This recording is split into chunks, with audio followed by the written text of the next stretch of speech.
everyone, and welcome to episode 4 of Two for Chirping. I'm Jean-Frédéric Vachon. And I am James Coberly. So today we are going to talk about some big news that's well, maybe not so big, but some news that's happened in the last couple days. We are going to talk about the case for Gary Bettman and why maybe fans should be a little more supportive of what he does.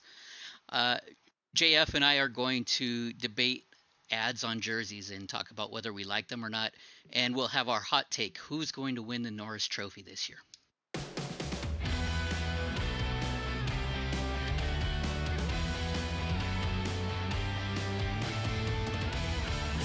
Montreal, San Jose, 2 minutes for chirping. So the rapid fire news today we got a couple of big ones. So we talked about PK Subban last episode, and he's actually retiring. What do you think of that? Yeah, so I don't want to spoil your next piece of news, but Zdeno Chara is retiring also, Yes, and what I think is, for Chara, what was he, 45? It's I think so. He might have definitely been 46, but he's at least 45. okay. So Chara definitely, you could see he lost a step in his game. And PK, he's lost a step, but I think he still had some game left in him. I think ego led him to retire. I think that he didn't want to settle for any of the offers that he was getting. And he said, forget it. I just won't play then. Yeah, realistically, what kind of offers could you have been getting? Like a year, maybe 2 years at 1 million, 1.5 million? Is anybody willing to gamble more than 1.5 million on PK Subban in 2022 with so many teams up to the cap? I don't think so. And I saw speculation that his deal with ESPN, because he's got his own show Yeah, now, that it might actually be paying more than that. that is, I hadn't heard that speculation, but it is a very good point. And if you're PK and you're at the point in that point in your career, why not? Yeah, and I don't know if you saw his Instagram message, but he basically said that I've never seen myself as just a hockey player. I'm a guy who happens to play hockey, and I do a lot of other things. So I think over time, and that's something that pissed off a lot of people. I think his interest starting to wane towards hockey, maybe, and putting himself in the media more and doing TV and things like that. I think it's something that he started to be more interested in. So it kind of feels like a natural progression, but man, a Norris Trophy winner retiring at 33, not because of injuries, that's not something you see every day. Yeah, and I know we don't want to go too far into this topic. I know you've got another piece of news to cover as well. Um, I think it gets into what we talked about last week. He's it, a lot of it is just the distractions he causes, and nobody wants that on their team, especially a team, with young players that might have the salary cap space to sign them. Absolutely. So you mentioned Zdeno Chara, who also announced his retirement, and you've sort of covered it. But I think at 45, I don't think there's any debate or any shame in him hanging his skates. He's had a long career. He's been elite for most of it. You know, I think we could point to maybe what the last 3 4 years where it's been a little more difficult. Yeah, I think he hung on a couple years. He wasn't bad, but he certainly wasn't Zdeno Chara good. Yeah. And you know, he's at that age. His shot is slowing down. He was years on end the hardest shot in the league, and I think he picked the right time to hang it up. I don't think he took too long. I think he settled into a not top line role pretty well, and Yeah. now it's just time to to make way. Yeah, and wait for his appointment at the Hall of Fame. Yes, and You we won't have agree. to buy a ticket to get there, I think. And our last topic or rapid fire news is Nathan MacKinnon will be making a lot of money, signed for what was it, 8 years at 12.6 million per year. Wow, that's a lot of money. Do you think he deserves it? I think if anybody in the league deserves it, he's got to be one of the ones you talk about. Yeah, I think it's a little bit of a risk because again, this is one where the last couple years of his contract, he's going to be older. But, he definitely now is in his prime. He definitely is playing at like a top star in the league. And, you know, I think it's better than some of the other big contracts that have been given out in recent years.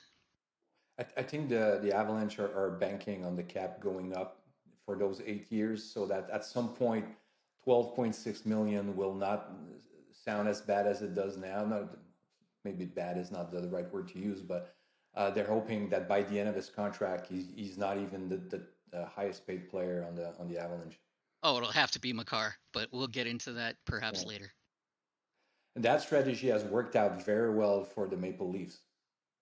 Hold on, I'm being told to blew up in their face. Sorry, I said anything. You know, I think we're just taking a shot. yeah, that was a low blow since there's no Leafs fans to No, defend them, no Leafs people to defend them right now. So we digress.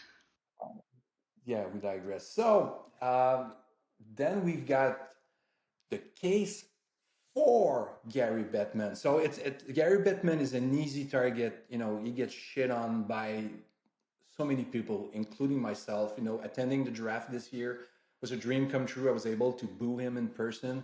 But at this point, it's become more of a tradition to boo him. People boo him because the last crowd booed him, and I'm not sure people still understand. And by his reaction this year, I don't think he even understands why he's getting booed. Yeah, he made effort to say a few words in French. He didn't have a cue card. It made sense. It was pronounced correctly, and he still got booed. And you could see his face. It was like, what the hell do I have to do to win these people? So, but Batman is an interesting case. Like, he was despised from the get go. People didn't like him, and I think it was because from day one it felt like one, he'd never watched a hockey game before. He was commissioner of the NBA. He'd been instrumental in getting the salary cap there, and that's why the owners went and got him, because they wanted a salary cap in the NHL. And he's every time you see him at a hockey game, he looks bored out of his mind. So I think there's this gatekeeping a little bit of saying, he's not one of us, but he doesn't have to be one of us. He works for the owners, and his job is to make the owners richer. And it's hard to argue that he has not done that. He's grown the league tremendously from a bush league operation under John Ziegler and Gil Stein to what he's built it today. He's definitely grown the league a lot. And they want to get him from the NBA because he'd put in a salary cap there, and I think that was something that was very attractive to the owners of the NHL. What do you think? So you've made a couple good points. I absolutely agree. You know, the players have their union, the fans have the free market. If we don't like what we're seeing, we don't have to watch. So the owners do need somebody. Now, my instinct is that you know everybody always hates the commissioner, but I was giving this some thought, and it's actually not true. You know, you mentioned basketball. They tend to love the commissioners in basketball. You know, they don't typically boo them. Baseball, some they like. You know, there's a love hate, right? I know. You know, they loved Pete Rozelle and Bart Giamatti. This was 30 years ago. Um, they hated Bud Selig partly because he was also an owner and had some perceived conflicts of interest. So Bettman, I think what it comes down to is it's more what you said. He seems bored out of his mind watching a hockey game. He doesn't care about hockey. He's a business guy, and Yeah. it's also, he's presided over what 3, 4 work stoppages in his tenure. You know, now granted, he's had a long tenure. You know, it's been over 20 years that he's been commissioner, I want to say. And go ahead, correct me if I'm wrong there. Well, yeah, it's 30 years. He started, 30 I years. believe, in 92. I know that the Habs, when they won the Cup in 93, they were the first team that Batman presented the Cup to. He's Okay. overseen plenty of work stoppage, including a Yeah, scrap season, which, by the way, World War II didn't even manage to do. No. right. So he's been involved in more work stoppage than I think the history of the NHL. Exactly. And I think that's a big part of it. And I also think, there have been a lot of rule changes. some for the some for the better, some for the worst. Nonetheless, you have purists who want things to stay the same, and that's going to get you a lot of enemies too. And then add to that what's perceived as universally bad refereeing, and he's going to take the brunt of it. So, do I think he's done a good job? I think when you consider what you said, that he works for the owners, yeah, I think he has helped them. I think he's, having the salary cap. I think that's been something that has made the league competitive. The league's grown under him. So you have to admit that. And as a fan, do I like him? No. Um, I know you collect his autograph. You've collected his autograph. Um, I'll tell the story after. I'm done. Go ahead and tell the story. Okay, so yes, I do collect autographs, and hockey players are very generous with autographs. So one day on a lark, I wrote to Gary Bettman at the NHL headquarters. I sent him a photo, and I asked for a signed business card. So 10 days later, which is a very short amount of time, considering it's a cross-country shipment, I got these back. So now we can debate, did he do it because he's fan focused, or did I appeal to his ego that somebody wanted his autograph? So it remains to be seen which is which. So Gary Bettman, he does his job. That doesn't mean we as fans have to like what he does.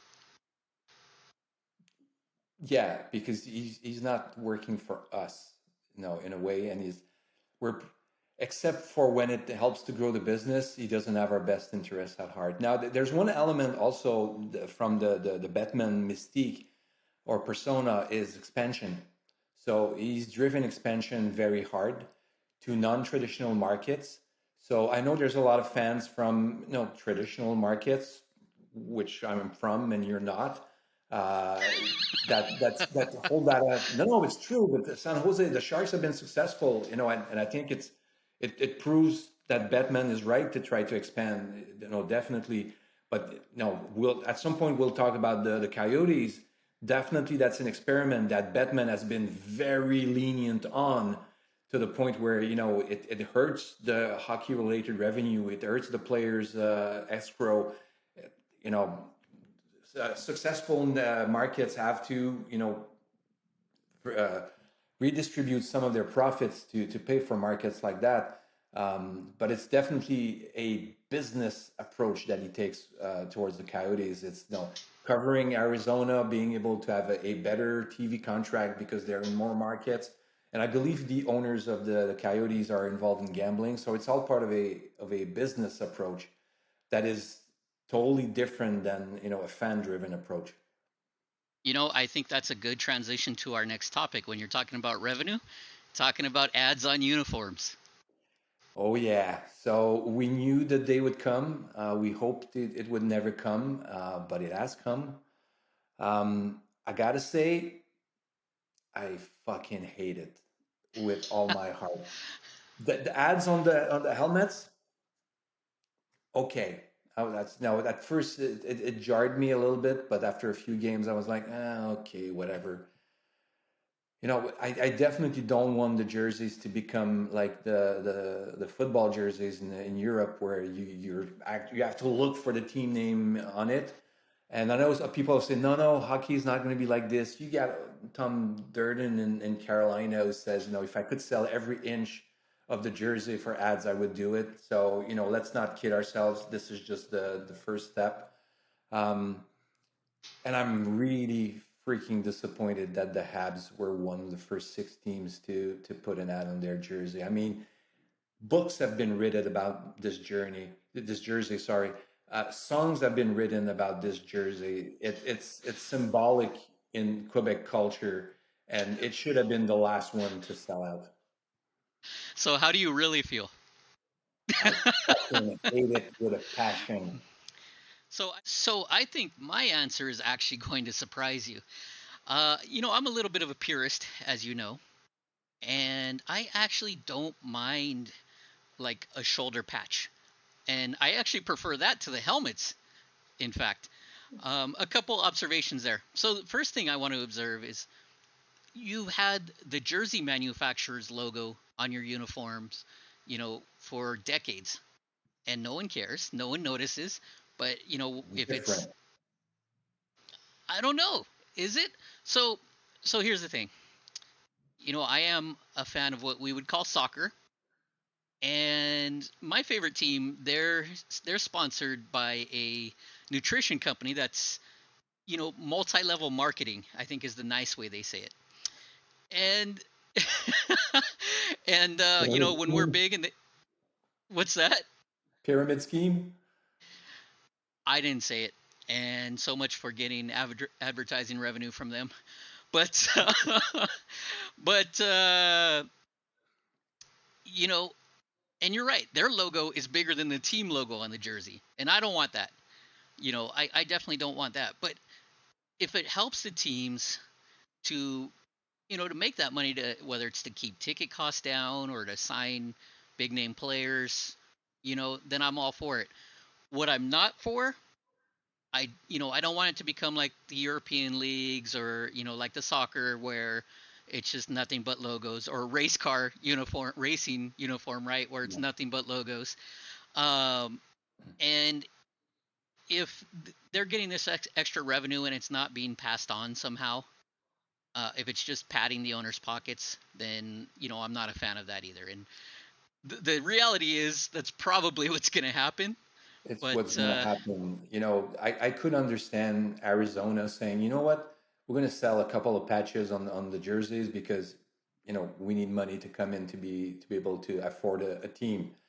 Um, the Habs and the Leafs, they didn't need the extra money, and they're not going to lower my season tickets because they've got an ad on the jersey. It's just more money going into their pockets. Let's be honest. that was quite the flex there about the Habs and the Leafs. But yeah, and the other thing I'm noticing is you sure seem to have it out for Arizona today. Did something go wrong there? You have a bad experience with them recently or something?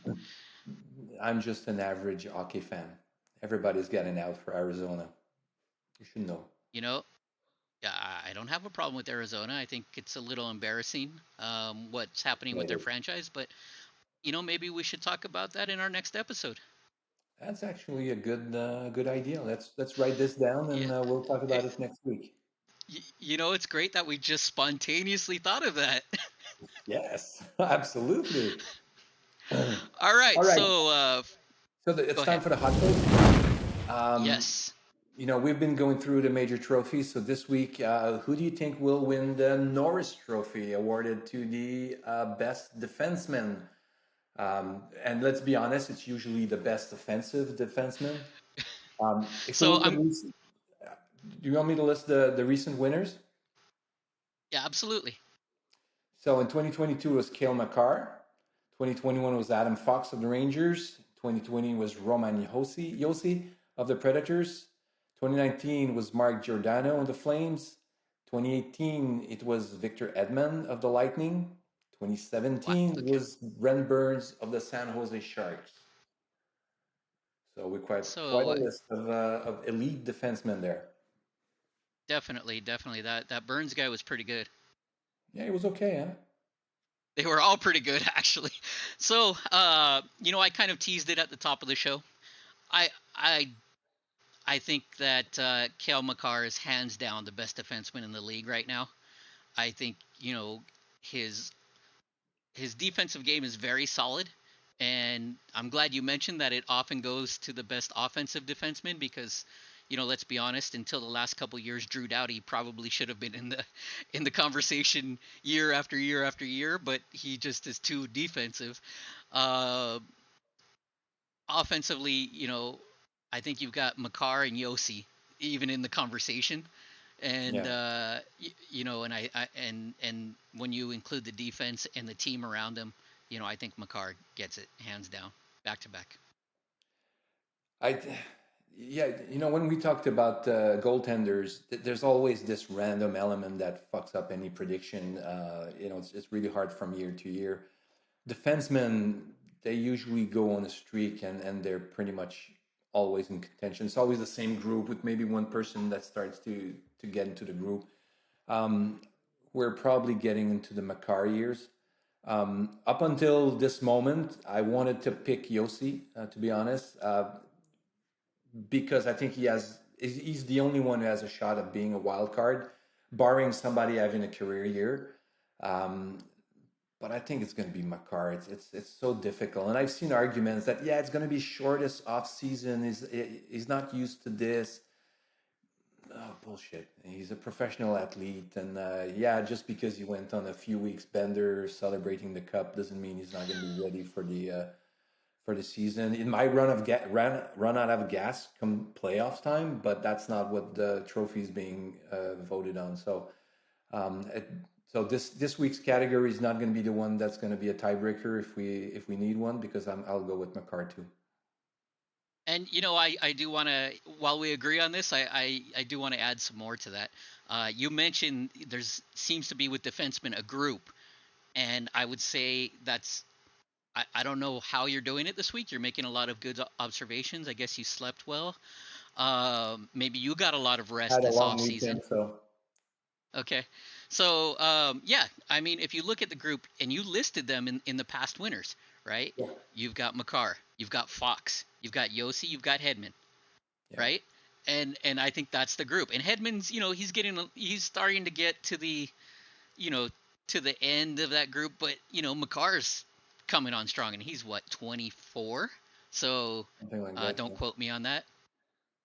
So yeah, I mean, it's gonna be Fox, Yossi, Makar, maybe Hedman for a while now, and I think those are gonna be your guys. So on this note, I think this concludes this episode. As usual, we welcome any comments. If you agree or disagree with us, let us know who you think will win the Norris Trophy. And we'll see you next time. And we're preparing a very special episode of Two for Chirping. So be on the lookout for this in the coming weeks. I think everybody will enjoy that one. So have a good week, if you're everyone. an Arizona fan, that's JF at that you want to email, and that's twoforchirping@gmail.com, or just tell them in the comments what you think. Absolutely. All right.